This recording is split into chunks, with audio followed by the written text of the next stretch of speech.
As a young Catholic, I felt that it was appropriate to be able to pay tribute to someone who has devoted their life to something that is such a big part of mine. I decided to make my tribute speech over Pope Francis. I will be going over the following main points. First, his early life. Second, his pre-papal life. And third, his life as a pope. Starting off with his early life. Pope Francis is just his papal name. His birth name is George Mario Bergoglio. I will, however, be referring to him as Pope Francis. Pope Francis was born on December 17th, 1936, in Buenos Aires, Argentina. His parents are Mario and Regina. Pope Francis attended a secondary technical school and graduated with a chemical technician's diploma. Before joining the Jesuits, Pope Francis worked at the Hikathir Bachmann Laboratory in the food section. He also worked as a bouncer and a janitor at a bar.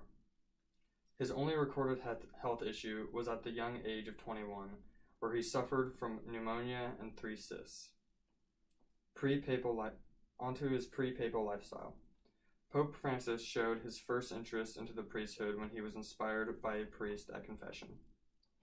He studied at the Archdiocesan Seminary, Immaculata Conception Seminary in Villa Devoto. He entered the Society of Jesus on March 11, 1958. Pope Francis made his 4th and final vow in the Society of Jesus on April 27, 1973. Pope Francis was named Auxiliary Bishop of Buenos Aires in 1992, and he was ordained on June 27, 1992, as titular Bishop of Acre. On February 21, 2001, he was made a cardinal by Pope John Paul II and named with the title of Cardinal Priest of San Roberto Bellarmino. On February 28, 1998, he became the Metropolitan Archbishop of Buenos Aires after the passing of the previous one.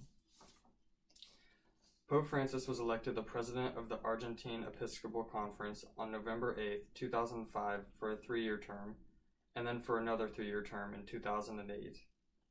On March 13, 2013, he was elected Pope and officially received the name Pope Francis after St. Francis of Assisi.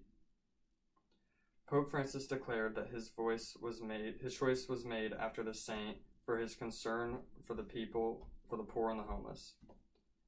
Pope Francis had a large focus on his teachings, and he believed that the church focused too much on abortion and contraception rather than the well-being for the sick and the dying. Pope Francis also had a large emphasis on faith and evangelization. His first encyclical was on faith, and his first apostolic exhortation was on the new evangelization. He constantly emphasized the church's mission to evangelize and spread the word of God. Pope Francis talks about the big changes to the Catholic faith, and I think that this could be a good thing. In conclusion, I think that Pope Francis has a lot of good values and is good for the Pope lifestyle.